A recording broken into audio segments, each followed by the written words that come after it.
A hearty good afternoon and welcome to a session on PCOS awareness. We're glad to have Dr. Pratibha Pasari among us today to help us understand this topic. Polycystic ovarian syndrome or PCOS is a hormonal disorder common among women of reproductive age. Women with PCOS may experience infrequent, prolonged menstrual periods, cause hair growth, acne, infertility, and weight gain. It also puts people at a higher risk of type 2 diabetes and high blood pressure, heart problems, and more. Hence, it's essential to spread awareness on this topic.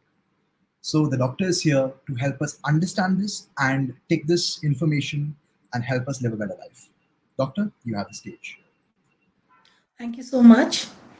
As you've already said, what is PCOS and what are the complications? But I would like to say in details about PCOS. So I have a few slides to present. So today is 7th September, but 1st September is celebrated as World PCOS Day. Now, when we have a day in the dedicated to a disease or dedicated to something, we know that it has to be very important, so that we have a day in its name. So we have 1st September as World PCOS Day. Not only this, September is also the PCOS Awareness Month. That means we can know how important or the implications are of this disease, that we have a whole month for its awareness. So this month of September is the month of PCOS awareness. So here I am today telling you all about what is PCOS, what are the signs and symptoms, how do you know that you have PCOS or not, and if you have, how do you confirm whether it is PCOS, and how are you are going to treat it. So why we need to have this awareness? Like PCOS is a disease which starts early in life, but it has manifestations later in life. It gives rise to many complications. It starts in the ovaries and involves many systems to give rise to many complications. We will know that later. And this is important to know because women's health matters. So we need to take care of our health. So we need to know what is PCOS. So here I am today telling about PCOS awareness. PCOS or PCOD, as most of you know, this is a short form of polycystic ovarian disease. Now, poly means many, cystic means fluid-filled spaces in the ovaries. There are small spaces in the ovaries which are filled with fluid. So this is known as polycystic, and it is inside the ovary. So this is ovarian, and this is disease which earlier used to thought that is limited to the ovaries, and so we used to say it as PCOD, but now we know that this disease involves many systems. So this is nowadays called PCOS, that is polycystic ovarian syndrome. Now, what happens in PCOD or PCOS? The ovaries, they produce large number of eggs which are partially mature. They may not reach their level of maturity. Over the time, they become cysts in the ovaries, due to which they are called polycystic, and the ovaries become enlarged. And the most important thing is that the ovaries secrete large amount of male hormones. In a female body, there is a proportion between the female hormone and the male hormone. So we have more of female hormone, that is the estrogen, but very little male hormone, that is androgen. But what happens in PCOS? The ovary starts producing large amount of male hormones, that is androgen, giving rise to many signs and symptoms of PCOS. So to understand what is a PCOS, what are its complications, we'll have to know the female reproductive system. So the female reproductive system, in a female body, we have one uterus, and on the side of the uterus, we have two fallopian tubes and two ovaries. In the ovaries, there are eggs. So what happens? These ovaries produce eggs. Now, in a normal female, what will happen in the mid-menstrual cycle? This egg will rupture from the ovary and will enter the fallopian tube. As you can see in the slide, it will enter the fallopian tube.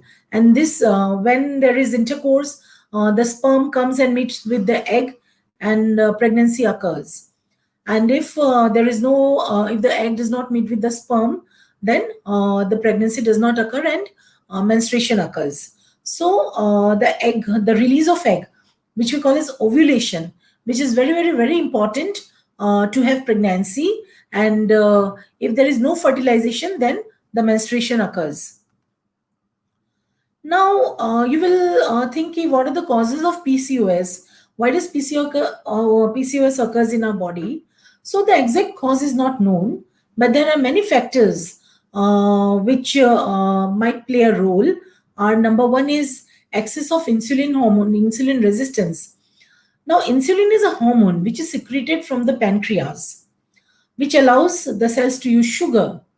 Now, if the cells become resistant to insulin, the blood sugar level will increase and the body will produce more insulin.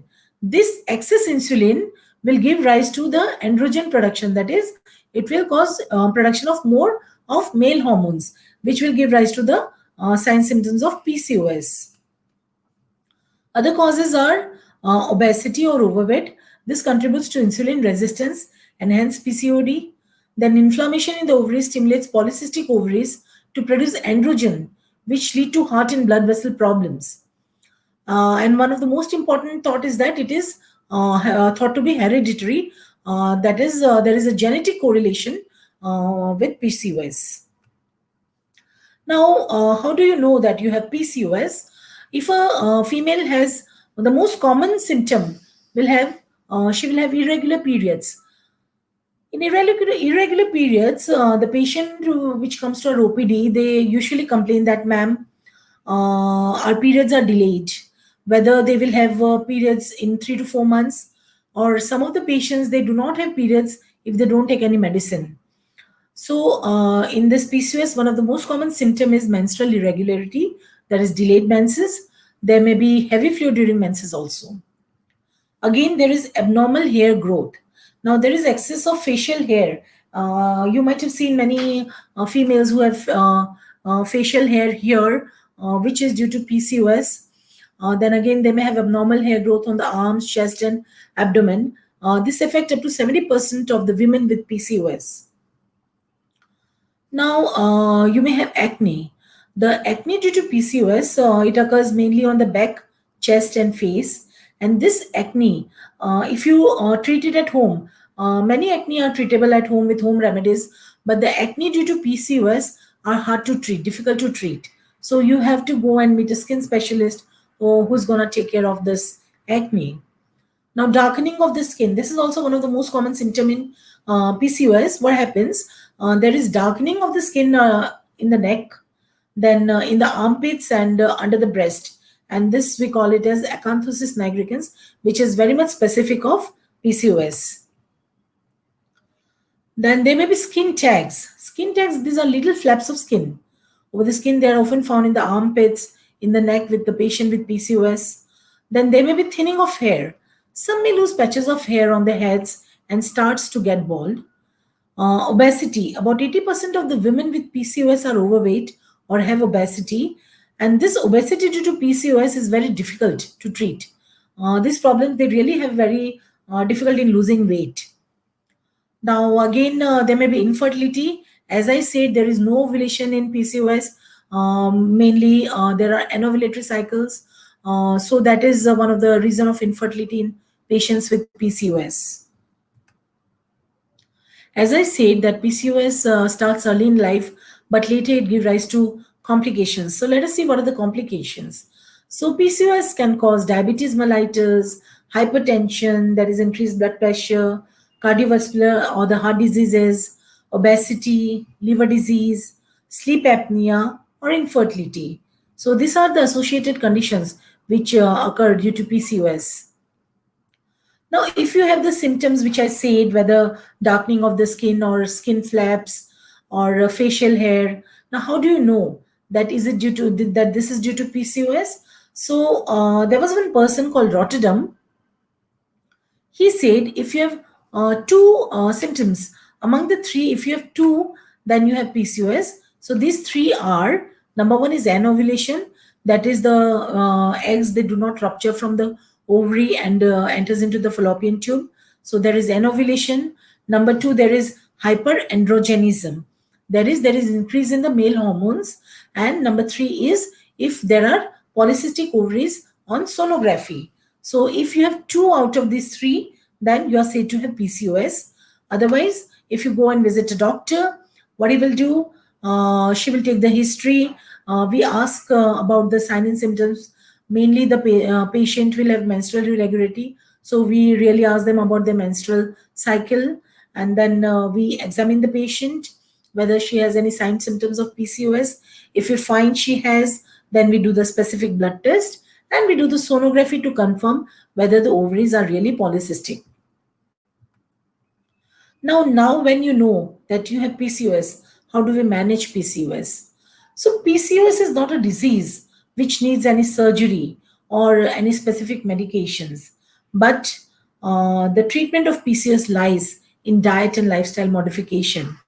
Because this is basically a disease where there is imbalance of hormone in the body, there's a metabolic disorder which is due to obesity. So the mantra of PCOS treatment is diet and lifestyle modification. PCOS mainly affects the body's hormone balance. Following steps should be taken to regulate the imbalance. Number one, diet. A diet with low glycemic index. Low glycemic index food, that means the food which will not cause insulin to rise more. So there are a list of low glycemic index food in the Google. If you go search low glycemic index food, you'll find a whole list of food. You can select from there which food will suit you. You can choose and you can add it in your diet. Now, anti-inflammatory foods. These are the spices which we consume, like the cinnamon or the coriander or the cumin seeds. These are inflammatory food. Then we need to follow diet to lose weight. Food that are to be included in PCOS. So foods that are unrefined and natural, we should always take unrefined and natural food. Refined food like refined sugar or maida instead of using whole wheat flour. These are unrefined. These are refined foods. Maida and sugar. These are refined food. So we should avoid them.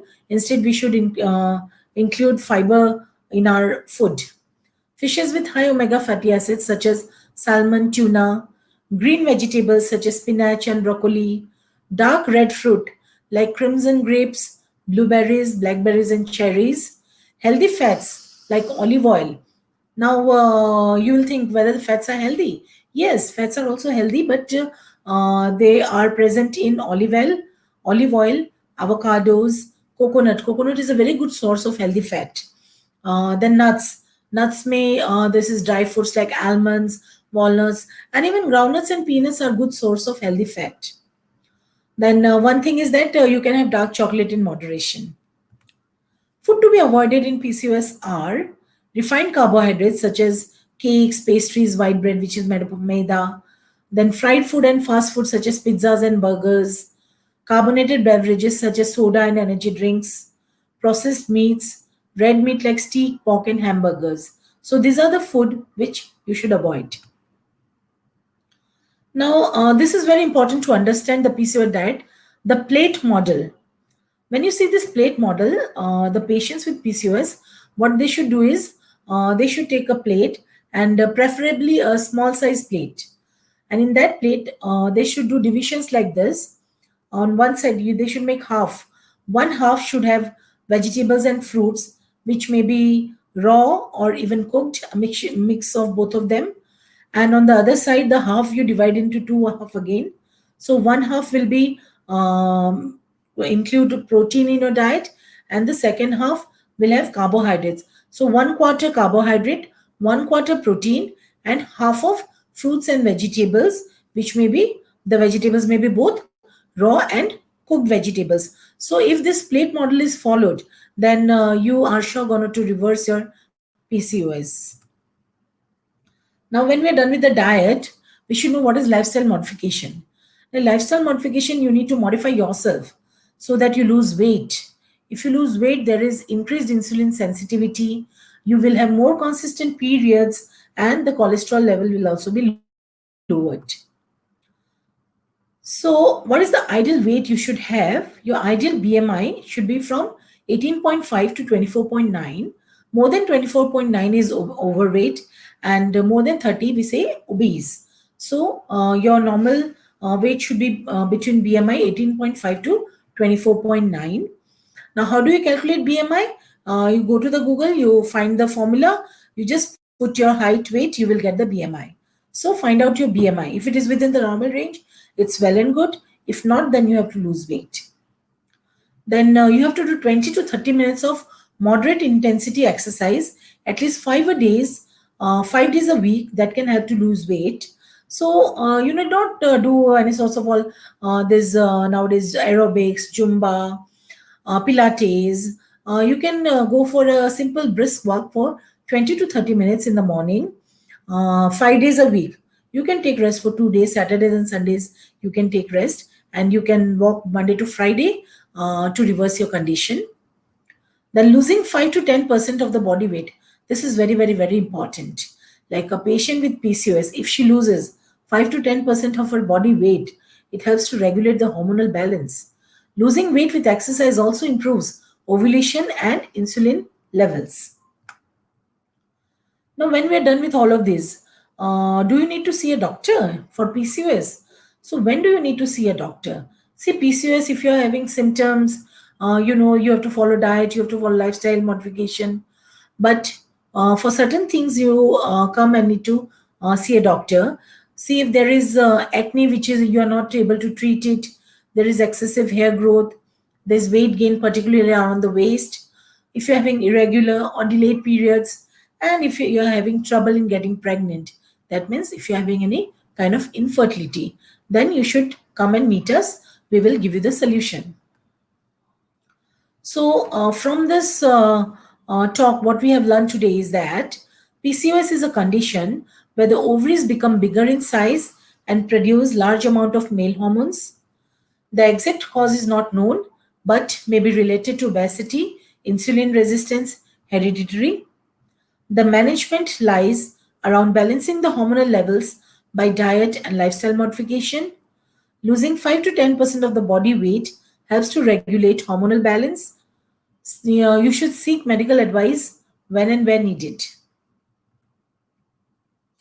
If PCOS is tough, I am tougher. With this, we can always fight PCOS. I thank you all for your patient hearing. I would be glad to answer any questions if you have.